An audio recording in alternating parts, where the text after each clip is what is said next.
A youngster is closely observing something. She is about 9 years old, which indicates that she is at a fascinating developmental crossroads in the ancient world. Old enough to have gathered a number of years of experience through observation. She is old enough to comprehend intricate sequential processes when she witnesses them. She is old enough to have strong ideas about what she finds intriguing and boring.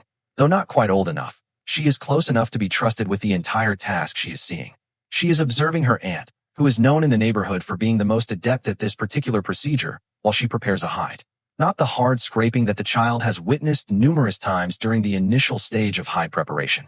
The later, more delicate procedure involves adding brain tissue and working fat to the partially processed hide in a way that keeps it from stiffening when it dries, preserving the flexibility that makes the hide ideal for clothing rather than merely covering. The aunt is not providing an explanation for her actions. She isn't explaining the procedure, checking to see if the child is paying attention, or stopping to walk through particular steps. She is just working with the particular concentrated efficiency of someone who has completed the task hundreds of times, and she is in a productive mental state where the mind can focus on other things while the hands know what needs to be done. However, both she and the child are aware of each other's presence. And one of the earliest and most successful educational arrangements that human societies have ever created is this particular arrangement, the youngster seeing, the expert acting, and the unspoken pedagogical contract between them. The aunt looks at the youngster and makes a little, welcoming gesture after finishing the particularly challenging area she was working on and putting down her tools for a bit. The youngster advances and grabs one of the instruments. We've been in class for an hour. The practical portion of the lesson has just begun. It wasn't named school, but that's just what it was. Let's begin by demolishing the notion that education is a creation of civilization, as this notion is both common and incorrect in ways that merit thorough consideration. The transfer of knowledge and skills from those who possess them to those who require them is education in its most basic form. It is the method by which the accumulated knowledge of earlier generations is made accessible to the following generation without necessitating that each person start over from scratch. In this basic sense, education is as ancient as the knowledge that is valuable to share. Furthermore, ancient people possessed a vast amount of knowledge that was worth sharing. Ancient human societies needed sophisticated survival knowledge. The remarkable depth and breadth of ecological knowledge, toolmaking knowledge, medical botanical knowledge, navigation knowledge, social knowledge, and the dozens of other knowledge fields that were essential to the survival of ancient communities have been demonstrated in previous talks. Books and databases did not have this information. People had it. Additionally, it had to be methodically passed down in order for it to endure across generations and for the community's next generation to be as competent as the present one, rather than having to start from scratch. Education is that process of transmission. Ancient societies survived and prospered because they had strong educational systems that consistently generated new generations of community members who were either as capable as or more capable than their predecessors. When vital knowledge passed away with its final practitioners, it left gaps in capability that directly decreased survival outcomes in groups that failed at knowledge transmission. Grades and employment opportunities were not the stakes of education in the ancient world. These included social cohesiveness, food security, shelter quality, medical knowledge, and the entire spectrum of outcomes that dictated whether a society flourished or decayed. The infrastructure for survival was education. As a result, it was taken seriously. Since ancient education was fundamentally different from the classroom instruction paradigm that modern people identify with learning, let's discuss its main mechanism. These differences are fascinating. In the past, embedded observational apprenticeship was the most common method of learning. The particular learning arrangement wherein developing people are constantly present in the setting where skilled grown-ups carry out the tasks that comprise expertise. Keep an eye on those actions for a long time.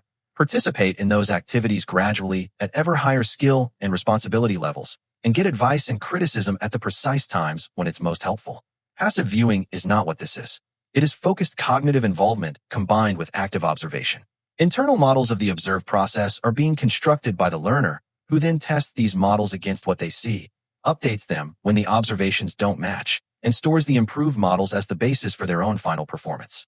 It is one of the most potent learning processes that the human mind can employ, and cognitive science now refers to it as observational learning or vicarious learning.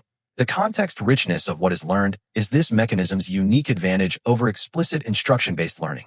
Knowledge gained by observing an expert carry out a real activity in a real setting includes all of the contextual details that come with a real performance.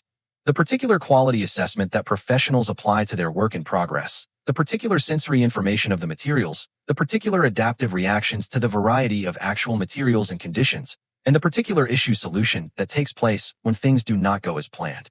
Compared to abstractly transmitted knowledge that lacks this contextual richness, this contextually embedded knowledge is significantly more helpful in practical performance.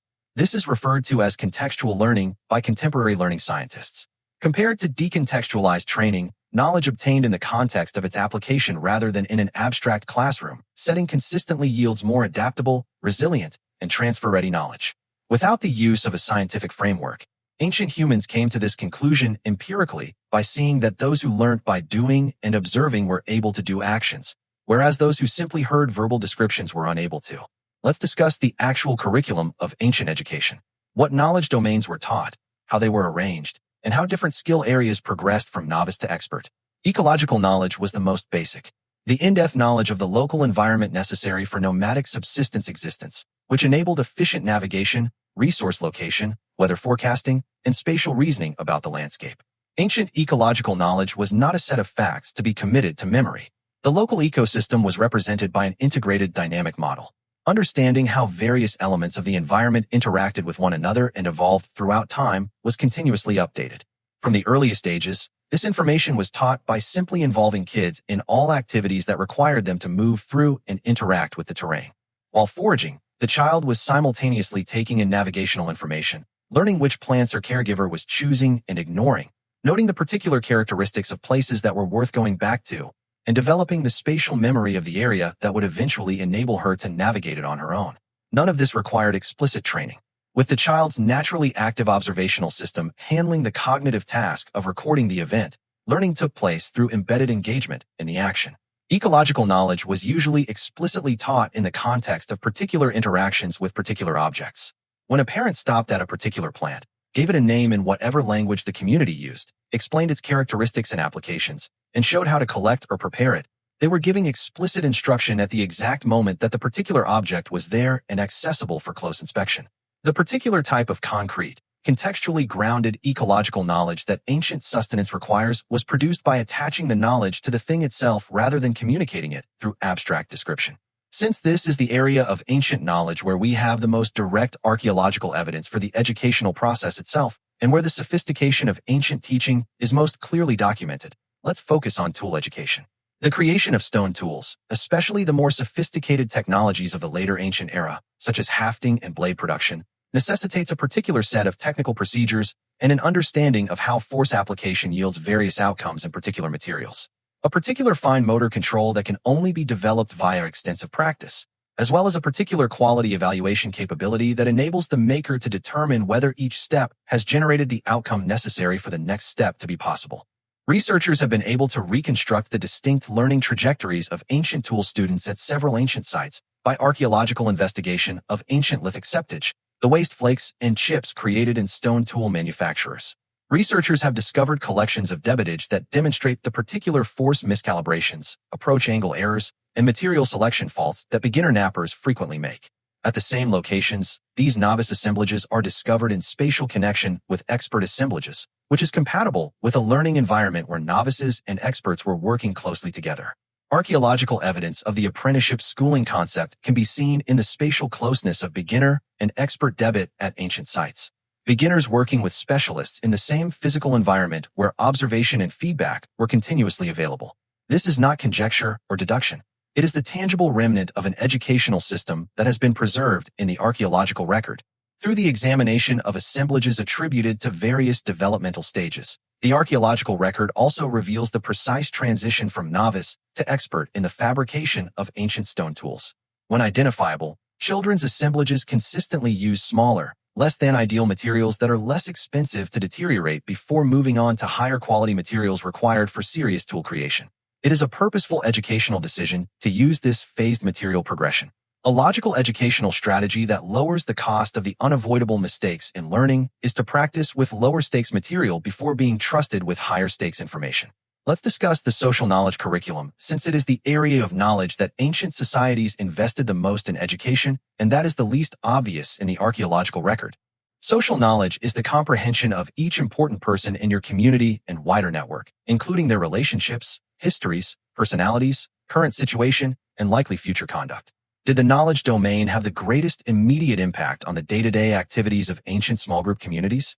Acquiring this knowledge dictated who would support you during a crisis, who you could confide in with private information, who was a dependable partner for a variety of activities, and how to negotiate the intricate continuing connections that small group life constantly demanded. There were no specific lessons about relationships and individuals that imparted this knowledge.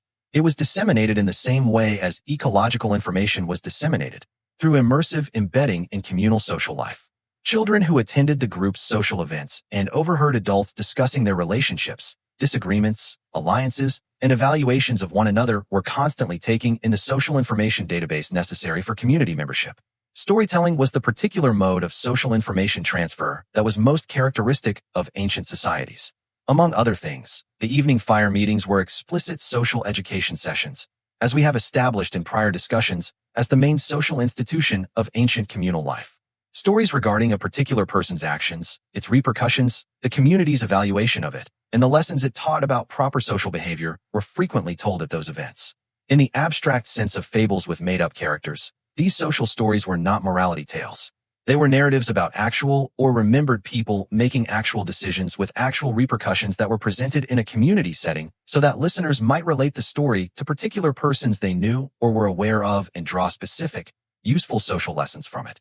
They were social behavior case studies presented in a way that human memory is specifically designed to recall in a social setting that encouraged participation and attention. Now let's discuss the dissemination of specialized information. The knowledge that was concentrated in a small number of people rather than dispersed throughout the population, as well as how outdated educational systems handled the unique problem of preventing the loss of vital specialized knowledge. Every ancient civilization had experts, people with exceptional depth in particular fields of knowledge that the community relied on, but that not everyone required to the same extent. The most accomplished toolmaker, the skillful navigator, the knowledgeable tracker, the experienced midwife, and the master healer. These people represented concentrations of specialized knowledge that were extremely valuable communal assets that needed to be intentionally transmitted to avoid loss. Identification is the unique educational task with specialized knowledge. Identifying members of the next generation who possess the aptitude and interest for the required specialization and devoting more educational resources to them before the current specialist is no longer able to instruct them. In a community of 20 to 30 people, this is a difficult problem with a small pool of potential candidates for the next generation. Ancient societies seem to have tackled this issue by identifying talent early on and providing systematic apprenticeship to modern experts. Early identification and increased access to the current community specialist were given to children who exhibited particular aptitude, were naturally drawn to a particular activity, learned exceptionally quickly, or showed the particular perceptual or physical abilities required for excellence in a domain. Through this process, the young child who witnessed the healing woman from an early age, who was permitted to be present during treatments, and who was given small tasks to complete under supervision during medical situations was being prepared for a specialized role. The youngster who had a natural ability for tracking was given progressively difficult tracking tasks, put on hunts ahead of their peers, and received more extensive mentoring from the top hunters in the area. It was not left up to chance to find and nurture specialized talent. It was run by a group of people who recognized the importance of the expertise that its most talented members represented. Since the link between errors and learning in the ancient setting differed significantly from that of our educational culture, let's discuss failure and error in ancient education. In contrast to modern education, ancient education did not distinguish between learning and doing. Before being given the opportunity to do it, the child was not taught about high processing in a classroom. Through the apprenticeship context, expert presence, and instruction, they were learning how to process hides. This indicates that mistakes were not prevented. They were the main learning mechanism that was immediately correctable with guidance and experienced in the context of real materials and real consequences. This suggests a particular teaching philosophy in which errors are not performance failures, but rather learning experiences. The anthropological evidence of traditional cultures' child rearing and education practices is consistent with the idea that the proper response to a kid's error is direction toward the correct approach rather than rectification of the outcome. Rather than intervening to stop children from making mistakes in the first place, traditional communities across many cultures consistently show a tendency to let children try real tasks so they can experience the natural consequences of their mistakes and to offer guidance that helps them self-correct. A certain type of learning outcome is produced by this method. Rather than brittle performance that only functions when conditions match the training context, resilient, self-correcting competence manages the variety of real settings. Compared to someone who had been taught about hide processing without actually doing it, the ancient person who learned it by processing hides, including the hides they wrecked and the corrective instruction they received from their teacher, had a deeper and more flexible understanding of the procedure. The curriculum was flawed. Instead of preventing mistakes, the teacher's job was to make sure that mistakes were instructive, that what went wrong was apparent, comprehensible, and fixable, and that the learning environment was secure enough that mistakes wouldn't be extremely expensive. Since this aspect of ancient education is one of the most significant and undervalued in contemporary educational systems, let's discuss the role of elders in ancient education. The majority of knowledge and instruction are held by qualified experts who are basically of working age. The most profound and specialized knowledge in ancient societies was primarily preserved by the oldest members of the group. Additionally, one of the most crucial channels for the transfer of knowledge that is hardest to replace is the educational interaction between younger members of the community and seniors. In ancient societies, the unique significance of elder knowledge extended beyond the depth that comes from experience and age. The entire spectrum of environmental variability produced by the community's territory had been observed by elders.